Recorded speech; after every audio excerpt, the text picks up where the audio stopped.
Hai sahabat TCID, kalian sedang mendengarkan podcast Suara Akademia. Ngobrol seru isu terkini bareng akademisi. Sosial media digegerkan sama statement dari salah satu orang yang punya pangkat tinggi di Kemendikti, Sobat TCID ya. Jadi ada wacana bahwa program-program studi yang ada di universitas yang dianggap tidak relevan dengan zaman itu diusulkan untuk dihapus saja karena ketika tidak relevan lulusannya tidak akan terserap oleh pasar begitu.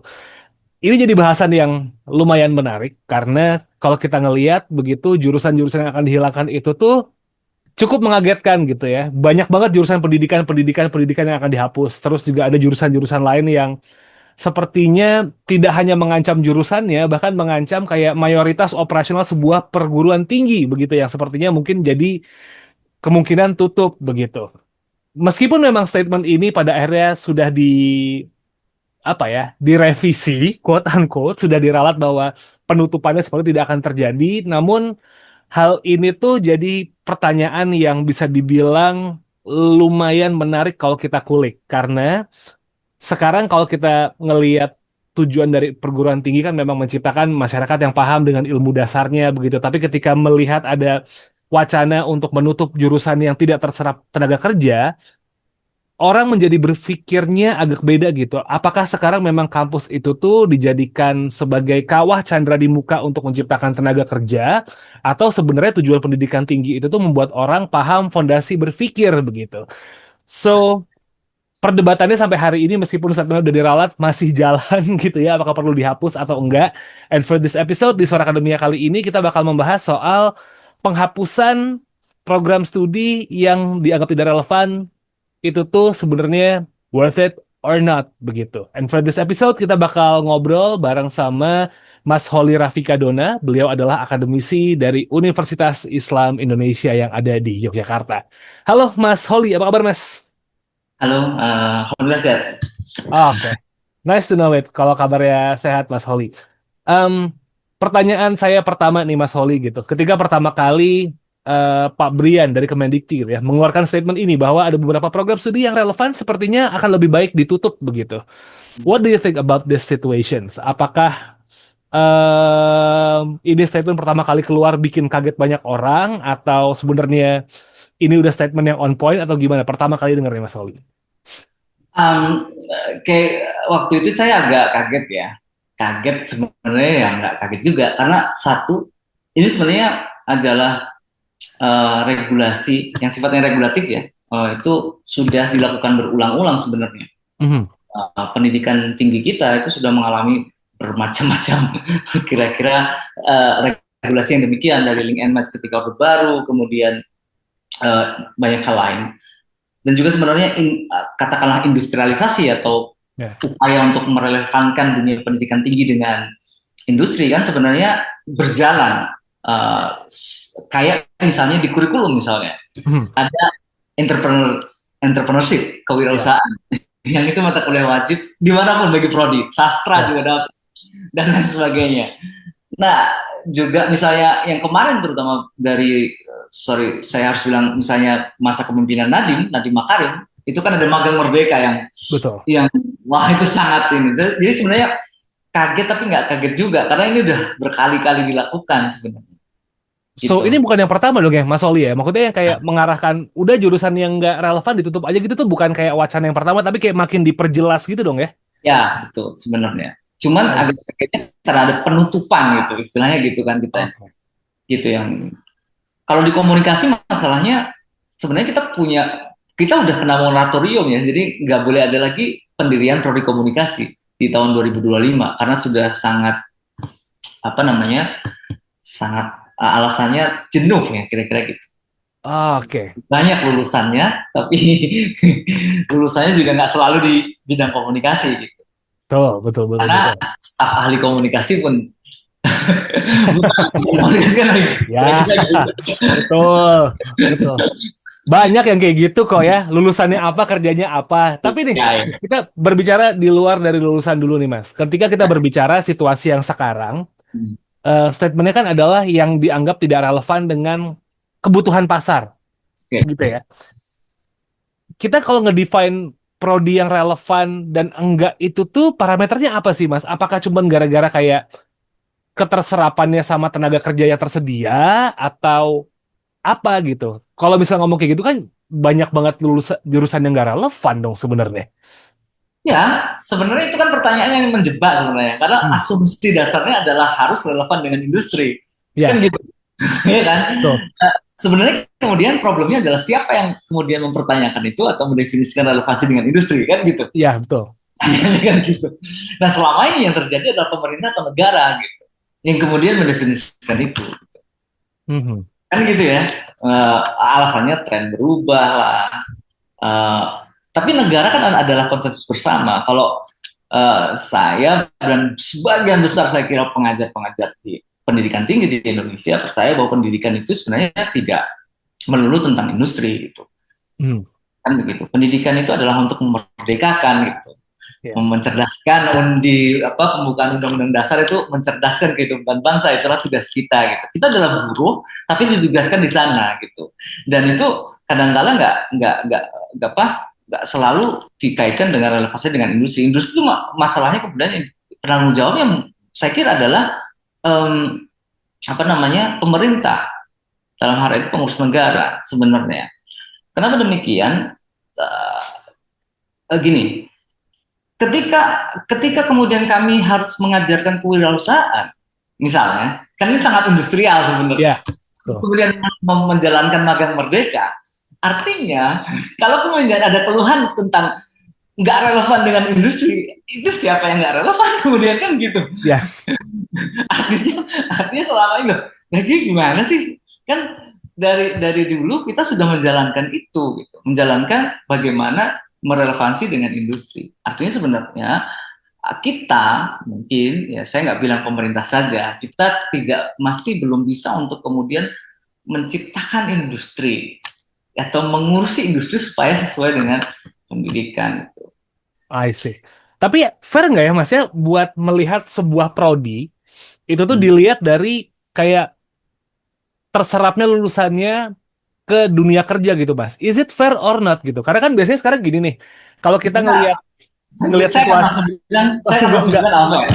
Nggak, karena ini kejadiannya. Ini yang dikeluhkan oleh teman-teman. Saya sempat riset ini, tapi risetnya hal yang lain. Tapi kemudian saya tanya tentang pendidikan luar biasa. Oke. Oke, ini yang dibicarakan Kemdikti kemarin, Sekjen Kemdikti kemarin, pendidikan ya. Ya. Pendidikan luar biasa. Pendidikan luar biasa, ketika munculnya kategori teman-teman yang neurodivergen, sindrom, ada autis, itu ada banyak sekali, ada disleksia dan lain sebagainya. Mestinya pendidikan luar biasa ini akan mendapat tempat dalam atau terbentuk industri tentang itu. Katakanlah kasarnya itu industri. Ya. Tapi yang terjadi adalah teman-teman PLB ini kemudian pendidikan luar biasa ini mengeluhkan bahwa loh, ini kok ada sekolah inklusif. Nah, sekolah inklusi itu adalah sekolah-sekolah yang kemudian menerima juga teman-teman yang ABK, katakanlah, kan di situ ada radikal atau normal dengan ABK. Berkebutuhan khusus. Artinya guru-guru dipaksa untuk menjadi pengajar yang ABK juga. Iya. Which is berarti itu lapangannya teman-teman pendidikan luar biasa. Kan berarti tidak menciptakan industri. Ya. Nah, itu kalau kita ngomongin fair dan nggak fair gitu. Ya. Kan gitu. Iya kan? Tapi kan gini ya Mas Holly ya. Kampus juga dicap sama orang tua atau mungkin masyarakat begitu. Ya. Kampus ini berhasil kalau memang misalnya anaknya nganggurnya nggak lama nih Mas gitu. Ya. Itu jadi kayak punya trust gitu. What do you think? Karena masyarakat juga stigmanya adalah oh prodi ini let's say kita nyebutnya prodi A gitu di kampus X. Mahasiswanya kalau lulus mentok 2 bulan. Jangan masuk ke prodi yang B ya, karena di prodi yang B di kampus X itu tuh lulusnya 7 bulan, 8 bulan baru dapat kerja nih Mas. Itu juga sering terjadi di masyarakat gitu Mas. What do you think about this? Ya, saya kira itu masalah kita. Itu PR kita bersama. Gitu. Saya tidak nyalain pemerintah juga, karena dosen juga demikian, ada yang berpendapat demikian. Kan gitu. Masyarakat juga demikian, sebagai pasar. Atau mahasiswa juga demikian. Gitu. Tapi ini sebenarnya masalah yang sebenarnya tinggalan. Kalau saya karena studinya tentang sejarah komunikasi, maka saya akan menganggap ini tinggalan gitu. Mhm. Tinggalan sejarah yang kita belum atasin sebenarnya. Oke. Gitu. Oke, beberapa tokoh nasional, tokoh pendidikan itu bicara bahwa pendidikan adalah untuk memerdekakan. Artinya setelah kemerdekaan kita berusaha untuk menjangkau itu, untuk mencapai itu, tapi akhirnya kemudian industri masuk kan gitu. Lewat katakanlah kalau saya bilang waktu itu developmentalism masuk gitu, pembangunanisme. Pembangunanisme itu kan dirancang untuk kemudian lebih ke industrial. Misalnya komunikasi, komunikasi itu harus ikut serta dalam penyuluhan KB, terus Ya. kemudian bekerja di media dan lain sebagainya. Akhirnya semuanya frame-nya adalah kerja gitu. Dan Mhm. sebenarnya ini juga bawaan kolonial gitu. Kolonial dulu menciptakan sekolah di 1903 setelah politik etis adalah untuk kemudian menciptakan tenaga kerja yang murah. Nah, Seriously. Kebetulan saya sedang mengerjakan artikel tentang apa genealogi ilmu komunikasi sebelum ya. jadi ilmu komunikasi. Saya mendapatkan nggak ada yang namanya sekolah komunikasi di zaman kolonial. Yang ada adalah sekolah dasar. Dan disitulah sebenarnya namanya Belanda itu pengennya ngajarin literasi toh, kan gitu. Oke. Syarat wartawan kan bisa baca tulis waktu itu, Ya. sederhana itu. Lalu kemudian berkembanglah orang-orang jadi jurnalis gitu. Didiamkan saja oleh pemerintah kolonial karena sekolah itu sebenarnya atau politik etis itu kan hubungannya sama liberalisme di Oh, pendidikan di Belanda gitu. Untuk ya. apa sih sebenarnya? Karena waktu itu begini, tanam paksa itu menguntungkan kan Ya. datangnya sebelum liberalisme Belanda ada tanam paksa. Sorry ya, saya harus bicara sejarah dulu. Ya. Tanam Oke. paksa setelah mereka merasakan keuntungan, ada banyak barang di Belanda, tapi kemudian tidak dikonsumsi. Ya.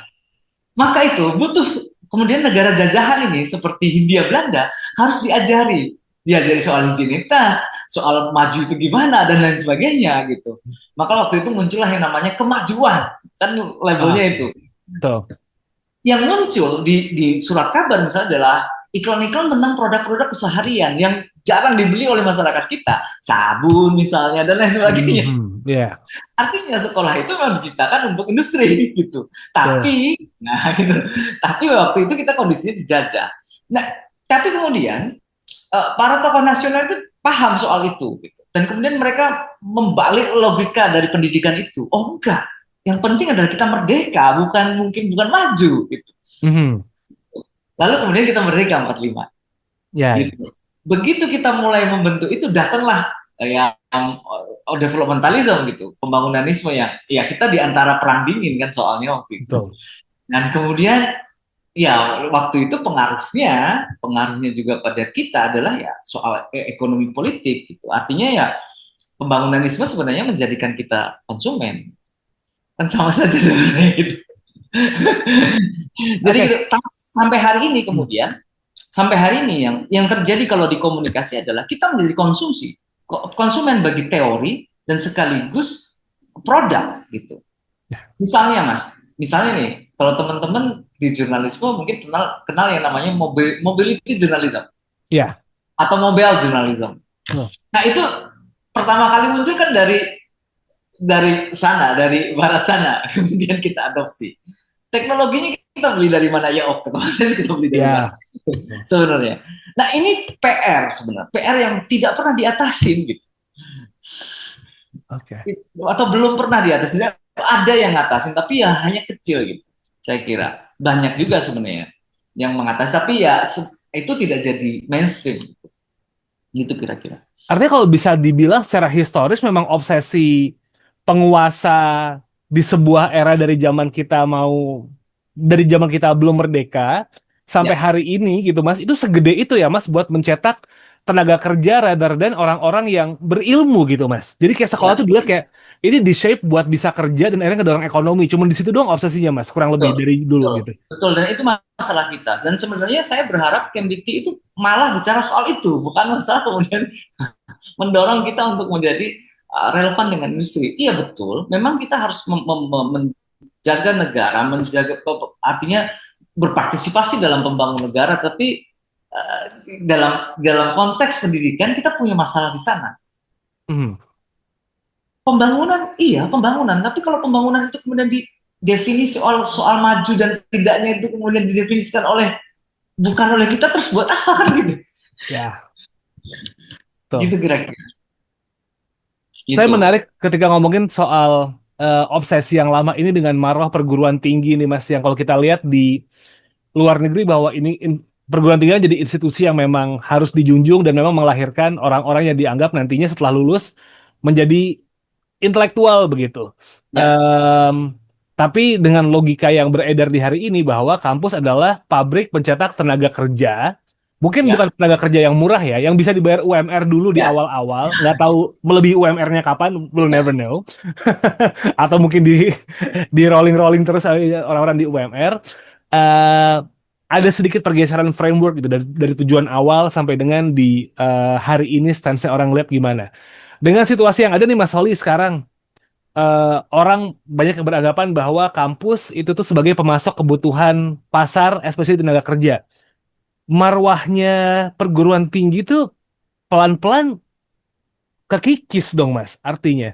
Orang udah menganggapnya kayak, aku S1 supaya aku bisa kerja gitu, bukan aku S1 supaya dapat level pendidikan yang cukup tinggi, supaya akhirnya punya pola pikir yang bagus, dan akhirnya nanti memang ujung-ujungnya pasti ke kerja-kerja lagi gitu loh Mas. Betul. Ya, memang begitu. Jadi kemarin saya dan teman-teman dari Konsorsium Nasional Sejarah Komunikasi bicara soal gelar gitu. Ya. Ya, jadi dari satu diskusi itu kami punya kesimpulan bahwa eh, gelar sarjana itu di modern ini menggantikan gelar-gelar dari masa dulu kayak Raden, masa kolonial itu. Ya, Karena itu masalah otoritatif gitu. Masalah oke. otoritas untuk berpendapat gitu. Jadi sebenarnya relevansi dengan industrinya bukan di ya ada skillnya, tapi lebih pada otoritas dalam pengambilan keputusan. Ketika Hmm. gitu misalnya. Dan sebenarnya kalau kemudian kita harus berefleksi, misalnya saya sering menyambil contoh ketika isu ini muncul. Pak Purbaya Sadewa yang Menkeu itu lulusan apa ya? Lulusan ITB Pak itu kan Ya. bukan dari ekonomi. Saya mohon maaf, tapi kan itu real ya. Maksud saya Hmm. kemudian ya terus dapat dari ya karena mungkin gelar ITB-nya itu kemudian dia punya otoritas, kemudian bisa masuk ke policy. Hmm. Gitu. Bahkan kan ada kasus, misalnya kemarin kami membicarakan juga karena masalah gelar ini kan sebenarnya sudah lama ya, maksudnya kasusnya sudah lama. Misalnya kasus di UI seorang politisi yang mendapat gelar doktor dengan masa 1,1 tahun 6 Ya. bulan. Kita semua tahu itu. Jadi seakan-akan kami itu ya cuma udah ngasih gelar ya udah. Nah Hmm. itu problem sih. Jadi kalau pertanyaannya marwahnya, iya dan bahkan itu juga relevansi dengan industrinya juga ya nggak relevan kan kemudian Tuh. sebenarnya gitu. Nah, Realnya oke. Okay. kita berbicara dampak jangka panjang nih Mas Holi gitu. Karena kan kalau misalnya cara pandang kita terhadap perguruan tinggi hanya akan ke pencetak tenaga kerja terus-menerus begitu ya, pasti akan berdampak juga dong. Orang bakal sesimpel gini deh gitu. Orang bakal jadi menganggap perguruan tinggi ini adalah quote unquote sebuah perjudian dan investasi begitu. Kalau saya bayar segini, Ya, kira-kira return on investment-nya bakal muncul di tahun keberapa ya begitu. Atau pakai pola pikirnya benar-benar liberal yang kayak di Amerika Serikat begitu. Dengan tuition sekian dalam 4 tahun, dapat ya, kerjanya berapa? Itu pasti bakal terjadi gitu. ya. Dampak jangka panjang apa nih Mas? Selain perkara akhirnya orang kalau kuliah tuh hitung-hitungan. Karena kan akhirnya orang mikirnya gini, oh kalau kuliah mengeluarkan 100 juta sampai dapat gelar S1, kira-kira berapa tahun ya uang 100 jutanya ini balik begitu sebagai Ya, bentuk investasi. Itu pasti ya. salah satunya. Dampak jangka panjangnya yang bakal muncul lagi apa nih Mas Oli? Kalau misalnya ini nggak dibenerin lah.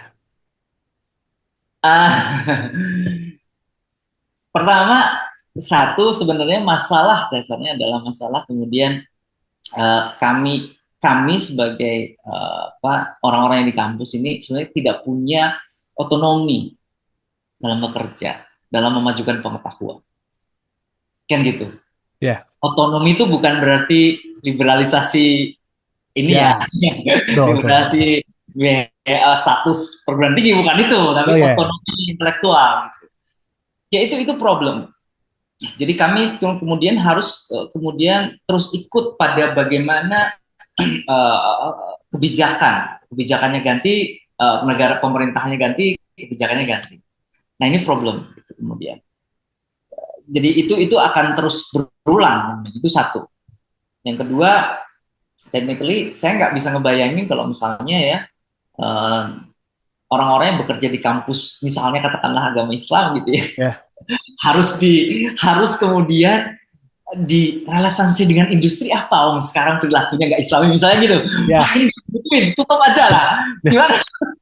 Nah, itu kan problem. Betul. Kalau itu terus dibiarkan, dan sementara pendidikan nggak selalu gitu sebenarnya. Dan ya kan ada hal-hal yang sangat mendasar dan kita butuhkan dan itu harus dipertahankan. Ya kan, matematika misalnya. Orang oke lah, wakil presiden kita yang kita hormati seringkali bicara AI, algoritma dan sebagainya. Tapi kan itu butuh dasarnya, Betul. kan gitu. Nggak harus dilewatin. Itu masalah. Itu kira-kira itu sih. Yang saya proklamasikan yang kedua ini, yaitu satu otonomi intelektualitas di kampus, dan yang kedua ya ada beberapa hal yang mendasar yang kemudian bisa kita lupakan. Oke. Kan sejarah misalnya. Ada kemarin kan yang ramai itu kan salah satu jurusan yang nggak penting adalah sejarah gitu. Iya. Itu tuh saya kira, waduh, ya enggak lah, ini tetap penting. Kemudian pandemi misalnya, kita nggak punya record tentang sejarah pandemi sehingga kita terbata-bata kemarin ketika mengatasi COVID. Betul. Ya kan? Ada nggak sejarawan kita yang ngomongin pandemi? Enggak. Karena kalau sejarawan kita terbiasa dengan logik industrinya apa sekarang. Saya mohon maaf pada teman-teman sejarawan gitu. Ya. gitu. Yang di komunikasi juga demikian. Industrinya sekarang lagi AI, digitalisasi, semua ngarah ke sana. Padahal kita masih punya banyak hal yang di sejarah kita yang kemudian mempengaruhi cara kita berpikir sekarang, mempengaruhi bagaimana kita membangun pengetahuan juga termasuk. Nah itu problem. Oke. Ya.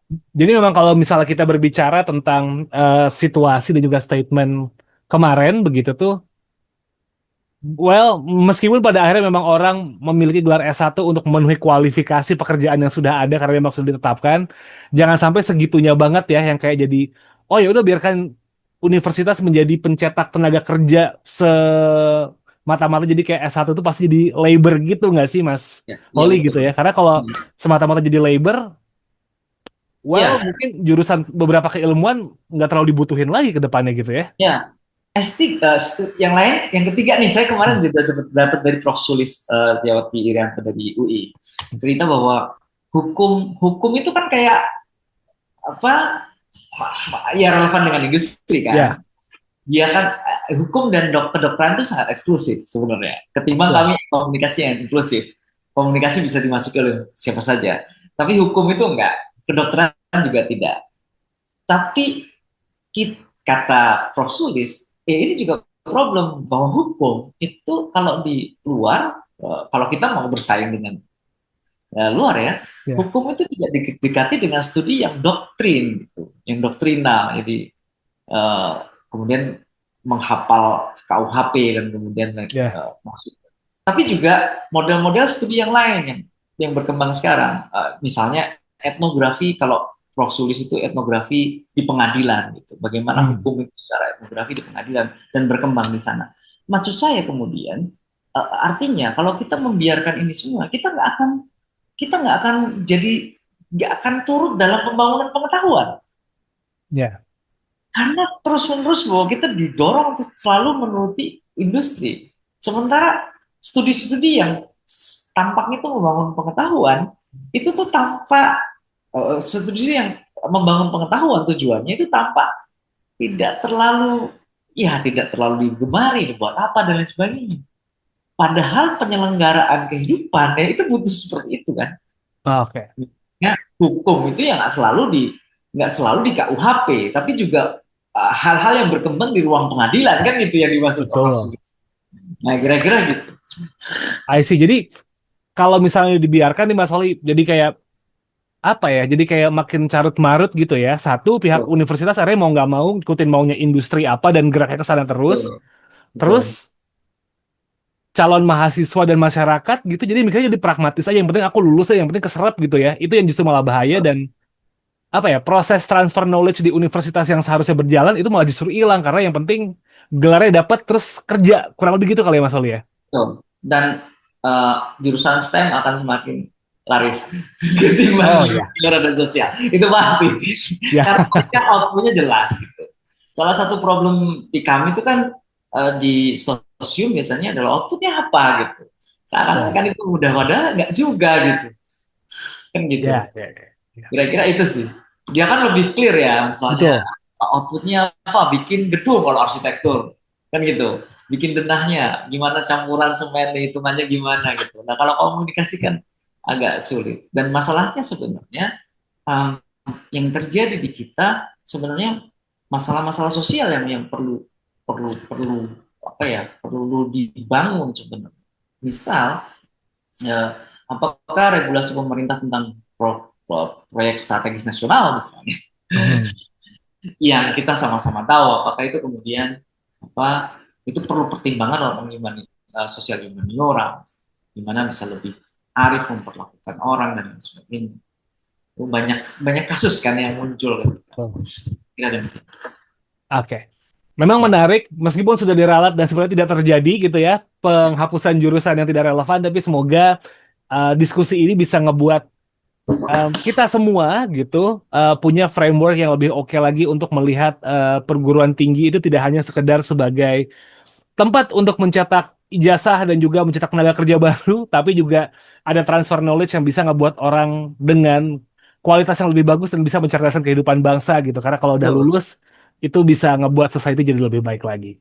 Well, Mas Holi, obrolan kita udah mau selesai gitu di episode kali ini. Mungkin ada yang kelewatan belum disampaikan Mas Holi terkait isu ini dan pengen disampaikan ke Sobat TCID nih Mas. Sebenarnya ini bukan masalah, seperti saya bilang di awal, ini bukan masalah, bukan kesalahan Sekjen Kemendikti aja yang, tapi ini sebenarnya sudah berjalan gitu di keseharian. Misalnya munculnya mata kuliah kewirausahaan, kemudian saya tidak nyalain dosen kewirausahaan ya, tapi intinya bahwa kita sebenarnya memang sedang ditata untuk lebih industrial sebenarnya begitu, dan nggak masalah, oke. Artinya kita sama-sama bertanggung jawab pada pendidikan, baik pemerintah, maupun dosen juga demikian, mahasiswa juga demikian. Dan PR kita adalah kemudian bagaimana kemudian kita menghayati pembukaan Undang-Undang Dasar yang tujuannya adalah mencerdaskan kehidupan bangsa. Itu yang penting. Kira-kira demikian. Oke. Bangsa yang cerdas ya, bukan bangsa yang karena betul. Bangsa yang cerdas pasti bakal bisa menciptakan lapangan pekerjaan nantinya. Betul. Bangsa yang cerdas bisa ngebuat ekonomi lebih maju dan roda ekonominya berputar gitu ya. Betul. That's the point. Kalau begitu, thank you so much Mas Holi Rafika Dona sudah menyempatkan waktunya buat ngobrol kali ini Mas. Lancar-lancar terus, sehat-sehat di Jogja Mas Holi dan Sobat TCID. Thank you so much for listening this episode. Jangan lupa buat follow sosial media kami di @conversationidn, ada di X, Threads, Instagram, TikTok, Facebook, semuanya ada. Jangan lupa follow Suara Akademia di Spotify dan juga Apple Podcast. Dan subscribe YouTube channel kami di Conversation Indonesia di YouTube. So, saya Muhammad Syarif signing out. I'll see you on next episode Sobat TCID. Have a nice day and wassalamualaikum. Suara Akademia, ngobrol seru isu terkini bareng akademisi.